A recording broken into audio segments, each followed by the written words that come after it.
మన ప్రభువును రక్షకుడునైన యేసుక్రీస్తు వారి శ్రేష్టమైన నామంలో అందరికీ వందనములు.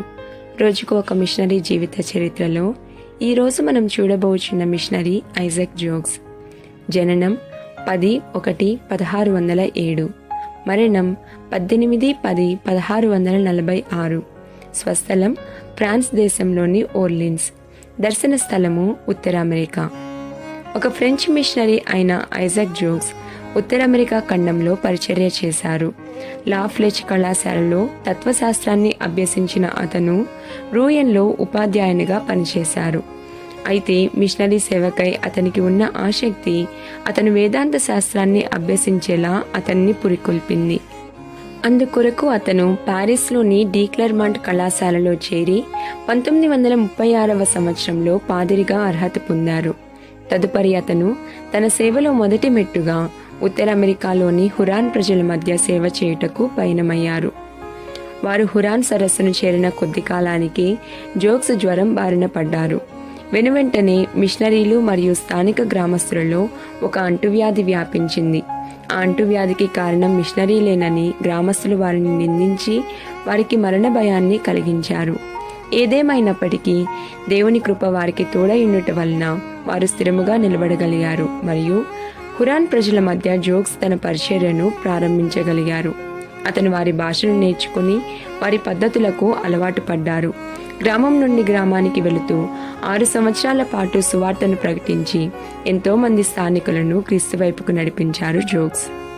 అప్పటిలో హురాన్ తెగవారికి ఇరాక్వాయిస్లోని మొహాక్ తెగవారితో ఎప్పుడూ యుద్ధాలు జరుగుతూ ఉండేవి. అటువంటి పరిస్థితుల్లో మొహాక్ తెగవారు జోగ్స్ మరియు మరికొంతమంది క్రైస్తవులైన హురాన్ తెగవారిపై మెరుపుదాడి చేసి వారిని బందీలుగా తీసుకువెళ్లారు. వారిలో కొంతమంది హురాన్ ప్రజలు తమ శత్రువుల చేతుల్లో ప్రాణాలను కోల్పోగా జోగ్స్ ఎంతో దారుణంగా చిత్రవధ చేయబడ్డారు. అతని యొక్క బ్రొట్టని వేళ్లు కత్తిరించబడ్డాయి. అటువంటి శ్రమల మధ్యలో కూడా అతను సువార్త వెలుగును ప్రసరింపచేయగా 60 మందికి పైగా స్థానికులు యేసుక్రీస్తును తమ స్వంత రక్షకునిగా అంగీకరించారు. అతను చెరపట్టబడిన 13 నెలల తరువాత డచ్ వర్తకులు అతన్ని రక్షించారు. అతను తిరిగి ఫ్రాన్స్కు తీసుకురాబడినప్పటికీ అతని హృదయంలో తిరిగి ఉత్తర అమెరికాకు వెళ్లాలనే వాంఛ ఎంతో బలంగా ఉంది.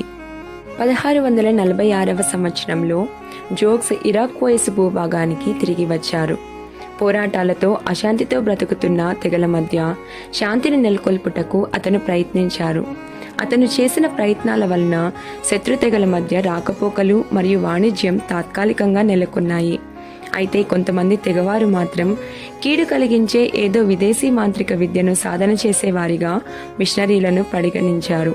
ఆ సమయంలో మరొక అంటువ్యాధి వ్యాపించినప్పుడు మరియు ఓసెర్నాన్ వద్ద పంటల నష్టం జరిగినప్పుడు వారు జోగ్స్ను అతని సహచరులను నిందించారు.